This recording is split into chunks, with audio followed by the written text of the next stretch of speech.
आपल्यासोबत खरं तर पॅरिस ऑलिम्पिकमधून सगळ्यात पहिली गुड न्यूज जी आलेली आहे ती मनू भाकेरने ब्रॉन्झ मेडल जे आहे ते पटकावलेलं आहे आणि हे ब्रॉन्झ मेडल पटकावल्यानंतर स्वातंत्र्यवीर सावरकर राष्ट्रीय स्मारकमध्ये जे रायफल क्लब आहे तिथे एकच आनंद उत्सव जो आहे तो आपल्याला पाहायला मिळाला। आपल्यासोबत कोच विश्वजीत शिंदे आहेत, आपण थेट त्यांच्याकडे जाऊया। सर, कसं पाहताय पहिलं गोल्ड मेडल आणि पहिलं ब्रॉन्झ मेडल पदक आपल्याला मिळालंय भारताला ऑलिम्पिक्समध्ये आणि ते आमच्या नेमबाजीमध्ये आणि ते आमच्या मनू भाकरकडून अपेक्षित होतं। अगदी 100% गॅरंटी होती की ती पदक जिंकणार।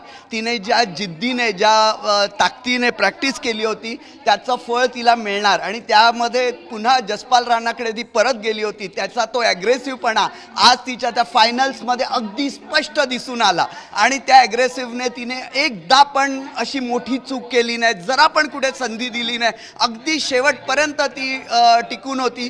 पॉईंट 1 साठी तिचं रौप्य पदक मिळालं, पण मला काही दुःख नाही तिच्या त्या जिद्दीला, तिच्या त्या चिकाटीला आणि तिने केलेल्या त्या सलग मेहनतीला माझा सलाम। सर, तुम्ही जसं म्हटलं की ते ॲग्रेसिव्हपणा आणि त्याचबरोबर रायफल शूटिंगमध्ये एकाग्रता पाहिजे होते। एकीकडे ॲग्रेसिव्हपणा, दुसरीकडे तो एकाग्रतापणा, कसं एकंदरच तिने पाहिलं ताळमेळ जुळवलेला आहे? कारण तुम्ही जवळून देखील पाहिलेलं आहे सर्व।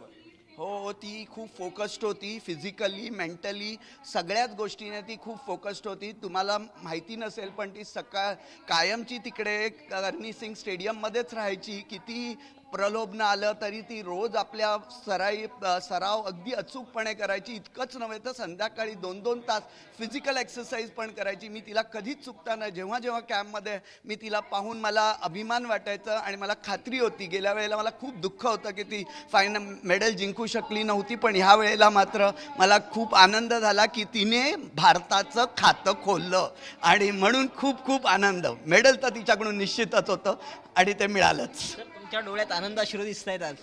हो, निश्चितच आमची सगळी मुलं आज खूप खुश आहेत आणि आज आम्ही सगळेजण इकडे मनू भाकरचं लाईव्ह सगळं बघत होतो आणि तो क्षण खूप खूप आनंदाचा होता। आमच्या या रायफल क्लबमध्ये खूप आनंद आपण सगळे पाहू शकता।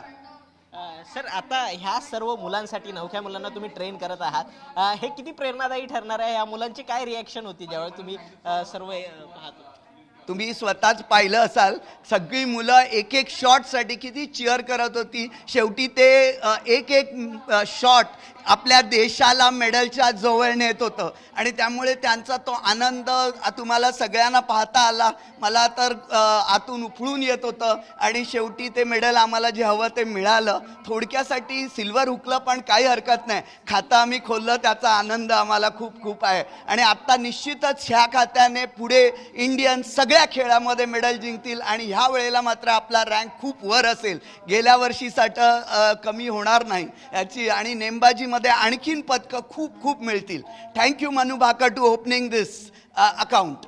नक्की जर पाहिलं तर या ठिकाणी आनंद उत्सव जो आहे तो साजरा होताना दिसतो। आपल्यासोबत काही जे तरुण मुलं आहेत जे रायफल शिकतायत हे देखील सर्व या ठिकाणी उपस्थित होते आणि त्यांनी हा संपूर्ण जी मॅच आहे ती अगदी पहिल्या क्षणापासून ते शेवटच्या क्षणापर्यंत जे आहे ते पाहताना आपल्याला दिसून आलेलं आहे आणि एक भारतासाठी एक आनंदाचीच बातमी म्हणावी लागेल, कारण पॅरिस ऑलिम्पिकच्या दुसऱ्याच दिवशी जे आहे ते भारताने मेडलचं खातं जे आहे ते उघडलेलं आहे। ब्रॉन्झ मेडल जे आहे ते पटकवलेलं आहे आणि संपूर्ण भारतामध्ये जो आहे तो आनंद उत्सव जो आहे तो साजरा होताना आपल्याला दिसून येतोय।